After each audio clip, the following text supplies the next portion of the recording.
Hi students, ഈ വീഡിയോയിൽ നമ്മൾ ഡിസ്കസ് ചെയ്യാൻ പോകുന്നത് ഡിസാസ്റ്റർ റിക്കവറി എന്ന ടോപ്പിക്കിനെ കുറിച്ചാണ്. ആദ്യം തന്നെ നമുക്ക് കോസസ് ഓഫ് ഡേറ്റ ലോസ് എന്തൊക്കെയാണെന്ന് നോക്കാം. First one is natural disasters.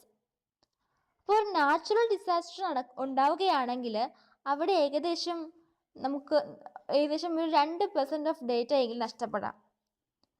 അപ്പോൾ ഈ മുൻഡെയിൻ ആൻഡ് നെഫാറിയസ് ആയിട്ടുള്ള എഫക്റ്റുകൾ കാരണം ഏതൊക്കെ ഡേറ്റാസ് ആണ് ഇവിടെ ലോസ് ചെയ്തത് എന്ന് ഡിറ്റക്ട് ചെയ്യാനായിട്ട് ഡിസാസ്റ്റർ ഒക്കർ ചെയ്യുമ്പോൾ ഉണ്ടായെന്ന് അറിയാൻ വേണ്ടി പറ്റത്തില്ല. Next is mission critical application failure.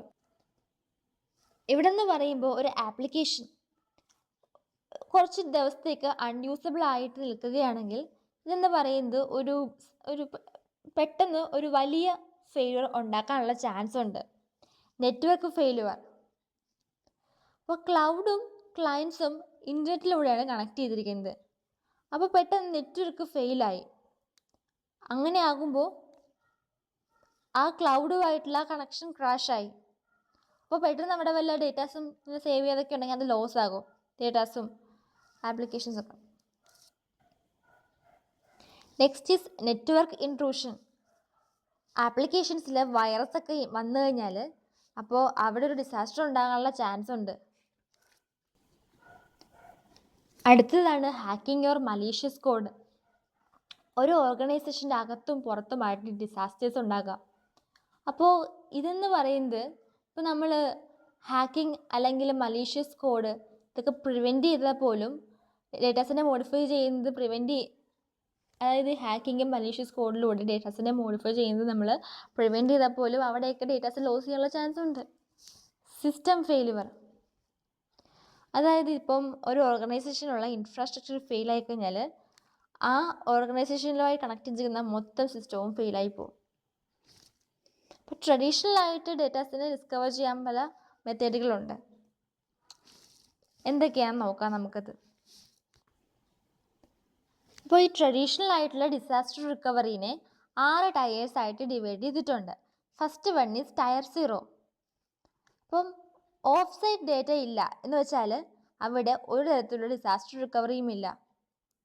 അതുപോലെ തന്നെ അവിടെ ഒരു പ്ലാനോ ഒരു തരത്തിലുള്ള ഡിസാസ്റ്റർ റിക്കവറി പ്ലാനോ ഒരു സേവ്ഡ് ഡേറ്റാസും ഇല്ല ഈ ഓഫ് സൈറ്റ് ആയിട്ടുള്ള ഡേറ്റയിൽ.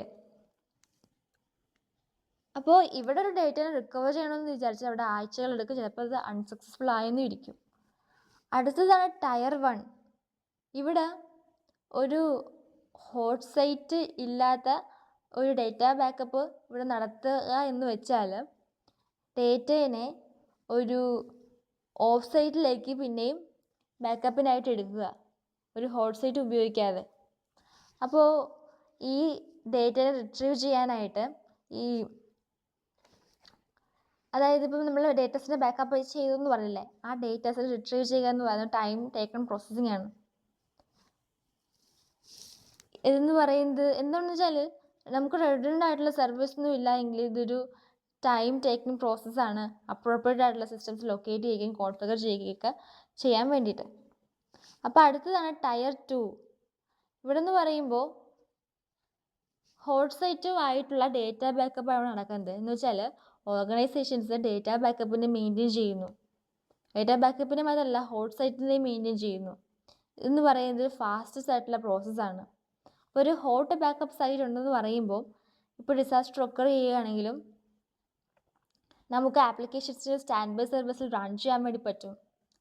ടയർ 3 പറയുന്നത് ഒരു ഫിസിക്കൽ മീഡിയയിൽ വഴി ഒരു ബാക്കപ്പ് നമ്മൾ എടുക്കുന്നതിന് പകരം ഒരു ഇലക്ട്രോണിക് ആയിട്ടുള്ള വോൾട്ട് പ്രൊവൈഡ് ചെയ്യുന്നു. അപ്പോൾ ഈ ബാക്കപ്പ് ഡേറ്റാസിനെ ഹോട്ട് സൈറ്റിലേക്ക് ഈ നെറ്റ്വർക്ക് ആക്സസിബിൾ ആണ്. അപ്പോൾ ഈ ഹോട്ട് സൈറ്റ് ബാക്കപ്പ് എന്ന് പറയുന്നത് കോസ്റ്റ് എഫക്റ്റീവ് ആണ്. It is better to access it by network. Next is tier 4. ഇതെന്ന് പറയുമ്പം ഒരു ഓർഗനൈസേഷൻസ് മെയിൻറ്റെയിൻ ചെയ്യുന്നു more timely point in time backup of crucial data is network accessible to hot site. അതായത് ഈ tyre 4 പറയുന്നത് ഒരു particular point of ടൈമിലുള്ള ഇപ്പം ഇത് പറയത്തില്ല, നമ്മൾ റിക്കവറി ഒക്കെ ചെയ്യാൻ നേരത്തെ ചെക്ക് പോയിന്റ് ഒക്കെ പറയത്തില്ലേ, അതുപോലെ ഒരു പർട്ടിക്കുലർ പോയിന്റ് ഓഫ് ടൈം, ആ ടൈമിൽ അവിടെയുള്ള ഡേറ്റ അതിൽ എടുത്ത് ബാക്കപ്പ് ആയിട്ട് എടുത്ത് വെക്കുന്നു, ടൈം ബാക്കപ്പ് ആയിട്ട് വെക്കുന്നു. ഇതിൽ ഹോട്ട് സൈറ്റ് എക്സാമ്പിൾ ചെയ്യാൻ വേണ്ടി പറ്റും. അതായത് ഇപ്പോൾ ആ ടൈമിൽ ഉള്ള കറക്റ്റായിട്ട് ഉള്ള ആ ഡേറ്റാസ് എടുത്ത് വെക്കുന്നു ബാക്കപ്പായിട്ട്. ടയർ 5 പറയുന്നത് ട്രാൻസാക്ഷൻ ഇൻറ്റഗ്രിറ്റി എന്ന് പറയുമ്പോൾ ഇവിടെ ട്രാൻസാക്ഷൻസ് കൺസിസ്റ്റൻ്റ് ആണ് രണ്ട് പ്രൊഡക്ഷൻ സിസ്റ്റം തമ്മിൽ, അല്ലെങ്കിൽ റിക്കവറി സൈറ്റ്സുമായിട്ടൊക്കെ ഒരു ട്രാൻസാക്ഷൻസ് ഒക്കെ കൺസിസ്റ്റൻ്റ് ആണ്. അതുകൊണ്ട് തന്നെ അവിടെ ഡേറ്റാസിന് ലോസ് ആകുമെന്നോർത്ത് പേടിക്കേണ്ട ആവശ്യമൊന്നുമില്ല. Disaster recovery requirements. അപ്പോൾ ഇതെന്ന് പറയുന്നത് ഒരു കീ ഫീച്ചർ എക്സ്പ്ലെയിൻ ചെയ്യുന്നു. ഒരു ഡിസാസ്റ്റർ ഒക്കർ ചെയ്യുമ്പം എങ്ങനെയാണ് ക്ലൗഡ് സർവീസുകൾ എഫക്റ്റീവായിട്ട് നടക്കുന്നതെന്ന്. അപ്പോൾ അതിലൊരു പോയിൻ്റാണ് റിക്കവറി പോയിൻ്റ് ഒബ്ജക്റ്റീവ്. ഇതെന്ന് പറയുന്നത് മാക്സിമം എത്ര ടൈം പീരീഡ് എടുത്തു ഡേറ്റ ലോസ്, അതൊരു ഡിസാസ്റ്റർ ഒക്കർ ചെയ്തു, അപ്പോൾ ഒരു ഡേറ്റ ലോസായി, അപ്പോൾ ആ ഡേറ്റ അങ്ങനെ ലോസ് ആകാനായിട്ട് മാക്സിമം എത്ര പീരീഡ് എടുത്തു, അതാണ് റിക്കവറി പോയിൻ്റ് ഒബ്ജക്റ്റീവിൽ വരുന്ന പോയിൻ്റ്. അപ്പോൾ ഈ റിക്കവറി പോയിൻ്റ് ഒബ്ജക്റ്റീവിൽ നമ്മൾ പറയണം, അതായത് ഇപ്പോൾ ഒരു ഇവൻറ്റ് ഒക്കർ ആയാൽ എത്രത്തോളം ഡേറ്റാസ് നിങ്ങൾ ലോസ് ആകാൻ വില്ലിങ് ആണെന്ന് ഇവിടെ പറയേണ്ടി വരും. അതുപോലെ ഇവിടെ വീക്ക്ലി ഓഫ്സെറ്റ് ബാക്കപ്സ് ഉണ്ട്. ഇത് ഡേറ്റ സെൻറ്ററിലുള്ള ഡേറ്റാസ് ലോസ് ആവുകയാണെങ്കിൽ സർവൈവ് ചെയ്യുന്നു വിത്ത് വീക്ക് ഓഫ് ഡേറ്റ ലോസ്.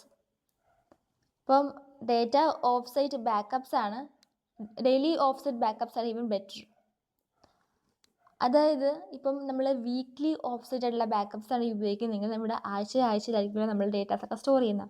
അപ്പോൾ ഒരാഴ്ചയിൽ ഡേറ്റ സ്റ്റോർ ചെയ്തു, പിന്നെ വേറൊരാഴ്ച പകുതി എത്തിയപ്പം ഡേറ്റാസ് നമ്മൾ നഷ്ടപ്പെട്ടു പോയെങ്കിൽ എന്ത് പറ്റി? എത്ര വെച്ചാൽ ഒരു പർട്ടിക്കുലർ പോയിന്റിൽ ആഴ്ചയിൽ ഡേറ്റാസ് അല്ല ഈ ഓഫ്സെറ്റ് ബാക്കപ്പിലുള്ളത്. അപ്പം കുറേ ഡേറ്റാസ് അവിടെ ലോസ് ആകാൻ ചാൻസ് ഉണ്ട്. പക്ഷേ ഡെയിലി ഓഫ്സെറ്റ് ബാക്കപ്പ് എന്ന് പറയുമ്പോൾ എല്ലാ ദിവസവും ബാക്കപ്പ് നടക്കുന്നുണ്ട്. അപ്പോൾ പിന്നെ ഡേറ്റാസ് ഇപ്പം ഒരു ദിവസത്തെ ഇപ്പം ഡെയിലി എന്ന് പറയുമ്പോൾ അല്ലേ, ഇപ്പം ഇന്ന് വരെയുള്ള ഡേറ്റാസ് മൊത്തം ബാക്കപ്പ് ചെയ്ത് നാളെ പകുതി എത്തിയപ്പം ആ ഡേറ്റാസ് നഷ്ടപ്പെട്ടു പോയെങ്കിൽ നാളെ തൊട്ടുള്ള പകുതി വരെയുള്ള ഡേറ്റാസ് മാത്രമല്ലേ പോകത്തുള്ളൂ ഡെയിലി ഓഫ്സെറ്റ് ബാക്കപ്പ് എന്ന് പറയുമ്പോൾ. അതായത് പറയുന്നത് ക്ലസ്റ്റേർഡ് ഡേറ്റാബേസ്, മൾട്ടിപ്പിൾ ഡേറ്റാ സെൻറ്റേഴ്സിലായിട്ടുള്ള ക്ലസ്റ്റേർഡ് ആയിട്ടുള്ള ഡേറ്റാബേസ് സർവൈവ് ചെയ്യുന്നു ഒരു ഇൻഡിവിജ്വൽ ആയിട്ടുള്ള ഡേറ്റാ സെൻറ്ററിൻ്റെ loss with no data loss. Recovery time objective എന്ന് പറയുമ്പോൾ ഇപ്പോൾ ഒരു ഡിസാസ്റ്റർ സംഭവിച്ചു, ഡേറ്റാസൊക്കെ പോയി, കുറേ ഡേറ്റാസൊക്കെ പോയി. അപ്പം ആ ഡേറ്റയെ തിരിച്ച് പഴയ രൂപത്തിൽ റിക്കവർ ചെയ്യാനായിട്ട് എത്രത്തോളം സമയം എടുക്കും എന്നതിനുള്ള മെഷർമെൻ്റാണ്, അതിനെയാണ് നമ്മൾ റിക്കവറി ടൈം ഒബ്ജക്റ്റീവ് എന്ന് പറയുന്നത്. ഇതെന്ന് പറഞ്ഞാൽ മിനിറ്റ്സ് ആകാം, അവേഴ്സ് ആകാം, ഡേയ്സ് ആകാം. അപ്പോൾ ഇതെന്ന് പറയുന്നത് ഇപ്പോൾ ഒരു മിഡിൽ ഓഫ് എക്സിക്യൂഷൻ ആക്കുന്ന സമയത്ത് ഒരു പർട്ടിക്കുലർ ആപ്ലിക്കേഷൻസ് ഇൻറപ്റ്റായി, അപ്പോൾ ഫെയിലുവേഴ്സിനെയൊക്കെ ഡിറ്റക്റ്റ് ചെയ്യുകയും റിക്വയർഡ് ആയിട്ടുള്ള സെർവേഴ്സിനെ ബാക്കപ്പ് സൈറ്റിൽ പ്രിപ്പയർ ചെയ്യുകയും ചെയ്യുന്നു. മാത്രമല്ല ഐഡൻറ്റിഫൈ ചെയ്യുന്നു ഓരോ ഇവൻ്റ് ഓഫ് ഡിസാസ്റ്റർ ഒക്കർ ചെയ്യുമ്പോഴും എത്ര ഡൗൺ ടൈം അക്സെപ്റ്റബിൾ ആണെന്ന് ഐഡൻറ്റിഫൈ ചെയ്യുകയും ചെയ്യുന്നു. അടുത്ത പോയിൻ്റാണ് ഡിസാസ്റ്റർ റിക്കവറി പ്ലാനിങ്. ഇപ്പോൾ ഡിസാസ്റ്റർ റിക്കവറി പ്ലാനിങ് കുറച്ച് മെക്കാനിസംസ് ഉണ്ട്. അത് നമുക്ക് ഡിസാസ്റ്റർ ബാക്കപ്പ് ഒക്കെ ചെയ്യാൻ വേണ്ടി നമുക്ക് ഇംപ്ലിമെൻറ്റ് ചെയ്യാം ഒരു ഡിസാസ്റ്റർ ടെക്നിക്ക് ഉപയോഗിക്കുമ്പോൾ. അപ്പോൾ ആദ്യത്തേതാണ് ഹോട്ട് ബാക്കപ്പ് സൈറ്റ്. ഇതെന്ന് പറയുന്നത് വളരെ എക്സ്പെൻസീവാണ് ഓപ്പറേറ്റ് ചെയ്യാൻ വേണ്ടിയിട്ട്. അപ്പോൾ ഈ സൈറ്റ് എന്ന് പറയുന്നത് ഓർഗനൈസേഷൻസുമായിട്ട് വർക്ക് ചെയ്യുന്നു, എന്നിട്ട് റിയൽ ടൈമിൽ അത് റിയൽ പ്രോസസ്സുകളെ ഓപ്പറേറ്റ് ചെയ്യുന്നു. അപ്പോൾ അടുത്തതാണ് കൂൾ ബാക്കപ്പ് സൈറ്റ്. ഇതെന്ന് പറയുന്നത് ലീസ്റ്റ് എക്സ്പെൻസീവാണ്. ഇത് ഒരു ഡേറ്റ കോപ്പീസിൻ്റെ ബാക്കപ്പുകളൊന്നും ഇതെടുക്കുകയില്ല. മാത്രമല്ല ഇതിനകത്ത് ഹാർഡ്വെയറുകളൊന്നും ഇതിൽ ഇൻക്ലൂഡ് ചെയ്തിട്ടുമില്ല. ഇതിന് കൂടുതൽ ടൈം ആവശ്യമായിട്ടുണ്ട്. അടുത്തതാണ് വാം ബാക്കപ്പ് സൈറ്റ്. ഇവിടെ ബാക്കപ്പ് സൈറ്റിൽ ഹാർഡ്വെയർ കോൺഫിഗറേഷൻസ് ഉണ്ട്. അത് ഒരു പ്രൈമറി സൈറ്റിൽ ഫൗണ്ട് ചെയ്യാം. അപ്പോൾ ഒരു വാം ബാക്കപ്പ് സൈറ്റിലെ ലാസ്റ്റ് ഡേറ്റ ബാക്കപ്പ് പ്രൈമറി സൈറ്റ്സിലേക്ക് നമുക്ക് ഡെലിവർ ചെയ്യാം. അപ്പോൾ അടുത്തതാണ് ഡിസാസ്റ്റർ റിക്കവറി ചലഞ്ചസ്. പലതരത്തിലുള്ള ചലഞ്ചുകളുണ്ട്. First is dependency. അപ്പോൾ ഇവിടെ നിന്ന് പറയുമ്പോൾ കസ്റ്റമേഴ്സിന് അവരുടെ ഡേറ്റാസിലോ സിസ്റ്റത്തിലോ ഒന്നും ഒരു കൺട്രോളുമില്ല ഈ ക്ലൗഡ് സർവീസുകളാണ് ഉപയോഗിക്കുന്നതെങ്കിൽ. അതൊരു ഇതിൻ്റെ വലിയൊരു ഡിസഡ്വാൻറ്റേജ് ആണ്. അപ്പോൾ ഈ ഡേറ്റ ബാക്കപ്പ് എന്നൊക്കെ പറയുന്നത് സർവീസ് പ്രൊവൈഡേഴ്സിൻ്റെ ഓൺ പ്രിമിസസിലാണ്. അപ്പോൾ ഇതെന്ന് പറയുന്നത് ഈ ക്ലൗഡ് സർവീസ് പ്രൊവൈഡേഴ്സുമായിട്ട് ഒരു ഡിപ്പെൻഡൻസി ഉണ്ടാക്കുന്നു കസ്റ്റമേഴ്സിന്. മാത്രമല്ല ഡേറ്റാസ് ലോസ് ചെയ്യാനുള്ള ചാൻസ് ഉണ്ട്. അപ്പോൾ ഈ ഡിസാസ്റ്ററൊക്കെ ഉണ്ടാകുമ്പോൾ ഇതെന്ന് പറയുന്നത് കസ്റ്റമറിന് കൺസേൺ ചെയ്യേണ്ട ഒരു കാര്യമാണ്. ഇനി കോസ്റ്റ്. അപ്പോൾ ഏത് ക്ലൗഡ് നമ്മൾ ചൂസ് ചെയ്യണമെന്നതിനുള്ള മെയിൻ കാര്യം നമ്മൾ അതിൻ്റെ കോസ്റ്റാണ് നോക്കുന്നത് അല്ലേ. അപ്പോൾ ഒരു ഡേറ്റ റിക്കവറി സർവീസായിട്ട് ഏത് ക്ലൗഡിനെ നമ്മൾ ചൂസ് ചെയ്യണം എന്നത് അത് ഏറ്റവും ലോവർ കോസ്റ്റിൽ നമുക്ക് സർവീസ് പ്രൊവൈഡ് ആരാണോ ആ ക്ലൗഡിനെ നമ്മൾ ചൂസ് ചെയ്യത്തുള്ളൂ. അപ്പം ഈ ക്ലൗഡ് സർവീസ് പ്രൊവൈഡേഴ്സ് എപ്പോഴും ഭയങ്കര ചീപ്പറായിട്ടുള്ള വേസ് നോക്കത്തുള്ളൂ ഈ റിക്കവറി മെക്കാനിസംസ് പ്രൊവൈഡ് ചെയ്യാൻ വേണ്ടിയിട്ട്. അപ്പം ഈ അങ്ങനെ പല ടൈപ്പ് ഓഫ് കോസ്റ്റ് മിനിമൈസ് ചെയ്യാൻ വേണ്ടിയിട്ട്. അപ്പം ഒരു ഡേറ്റ റിക്കവറി സിസ്റ്റം നമുക്ക് 3 കാറ്റഗറീസ് ആയിട്ട് ഡിവൈഡ് ചെയ്യാം. Initialising cost, ongoing cost, cost of potential disaster. അടുത്തതാണ് ഫെയിലുവർ ഡിറ്റക്ഷൻ. ഇതെന്ന് പറയുന്നത് സിസ്റ്റത്തിൻ്റെ ഡൗൺ ടൈമിനെ സ്ട്രോങ്ലി അഫക്റ്റ് ചെയ്യുന്നു. അടുത്തത് സെക്യൂരിറ്റി. ഇവിടെ നിന്ന് പറയുമ്പം ഇവിടെ ഡേറ്റാസിനെ റിക്കവർ ചെയ്യുക, പ്രൊട്ടക്ഷൻ പ്രൊവൈഡ് ചെയ്യുക, ഇതൊക്കെയാണ് ഇവിടുത്തെ മെയിൻ ഗോൾ എന്ന് പറയുന്നത്. അടുത്തത് ഡേറ്റ സ്റ്റോറേജ്. ഇവിടെ നിന്ന് പറയുമ്പോൾ ബിസിനസ്സിലൊക്കെ ക്ലൗഡ് സ്റ്റോറേജ് കൂടുതലായിട്ട് ഉപയോഗിക്കുന്നതിലൂടെ എൻ്റർപ്രൈസസുകൾക്കൊക്കെ ഈ ക്ലൗഡ് ബേസ്ഡ് ആയിട്ടുള്ള സ്റ്റോറേജുകളിൽ huge amount of datas store ചെയ്യേണ്ട ആവശ്യം വരുന്നു. അടുത്ത് നമ്മൾ ഡിസ്കസ് ചെയ്യാൻ പോകുന്നത് ഡിസാസ്റ്റർ റിക്കവറി സൊല്യൂഷൻസിനെ പറ്റിയിട്ടാണ്. അപ്പോൾ ആദ്യത്തേതാണ് ലോക്കൽ ബാക്കപ്പ്.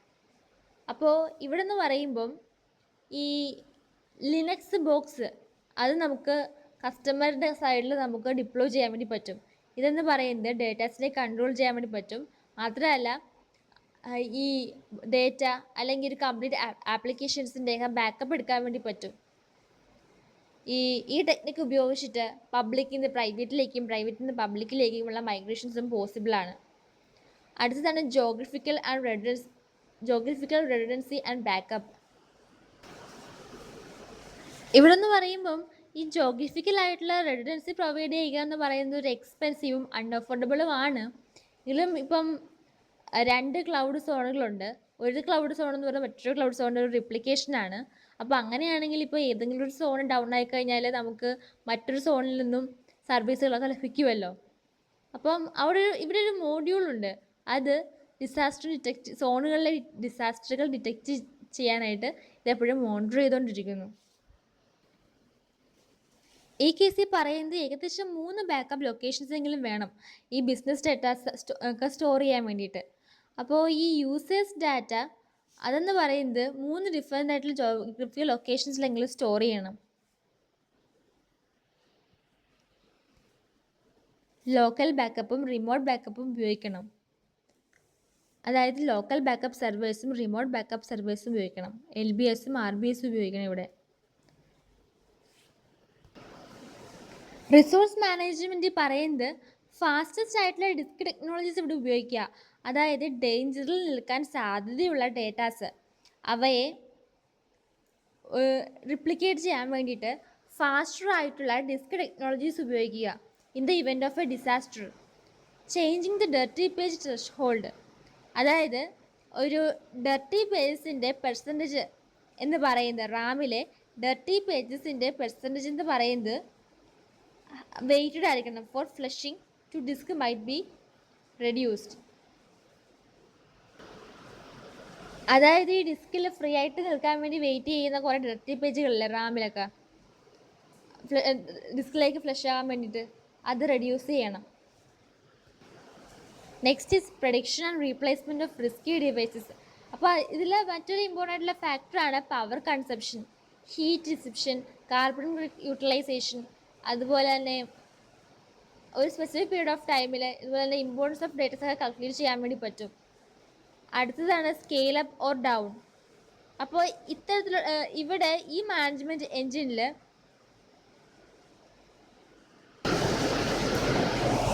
കാരിയർ നെറ്റ്വർക്ക്സിന് വേണ്ടിയിട്ട് ഇതിനെ ഇൻട്രൊഡ്യൂസ് ചെയ്യുന്നു. ഇപ്പോൾ ഈ ഒരു large scale of natural disaster ഉണ്ടാകുന്ന കേസിലാണെങ്കിൽ ഇവിടെ സിസ്റ്റംസ് ഡിസാസ്റ്റർ റിക്കവറി സെനറി ഉപയോഗിക്കുന്നു by scaling up resources for the high priority services and scaling down the allocated resources to low priority services. അപ്പം അതായത് ഒരു വലിയ രീതിയിൽ നാച്ചുറൽ ഡിസാസ്റ്ററൊക്കെ വന്നു. അപ്പോൾ ഇങ്ങനത്തെ കേസിൽ നമുക്ക് ഡേറ്റാസിൻ്റെ നമുക്ക് റിക്കവർ ചെയ്തെടുക്കണം. അപ്പോൾ അങ്ങനത്തെ കേസിൽ ഈ ഹൈ പ്രയോറിറ്റി സർവീസുകൾക്ക് കൂടുതൽ കൊടുത്ത റിസോഴ്സുകൾ സ്കെയിലപ്പ് ചെയ്യുകയും അതുപോലെ തന്നെ ലോ പ്രയോറിറ്റി സർവീസുകൾക്ക് സ്കെയിലിംഗ് ഡൗൺ അലോക്കേറ്റഡ് റിസോഴ്സുകൾ കൊടുക്കുകയും ചെയ്യുന്നു. അതുപോലെ തന്നെ ഡേറ്റ ലോസ് തടയാൻ വേണ്ടിയിട്ട് സ്റ്റോറേജ് ഏരിയ നെറ്റ്വർക്ക് ഉപയോഗിക്കുകയും ചെയ്യാം. അപ്പോൾ ഈ വീഡിയോ നമ്മൾ ഡിസ്കസ് ചെയ്തത് ഡിസാസ്റ്റർ റിക്കവറി അണ്ടർസ്റ്റാൻഡിങ് ത്രെറ്റ്സ് എന്ന ഈ ടോപ്പിക്കിനെ കുറിച്ചാണ്. എല്ലാവർക്കും ഈ ടോപ്പിക്കിനെ പറ്റി ഒരു ഐഡിയ കിട്ടിയെന്ന് വിശ്വസിക്കുന്നു. Okay, thank you.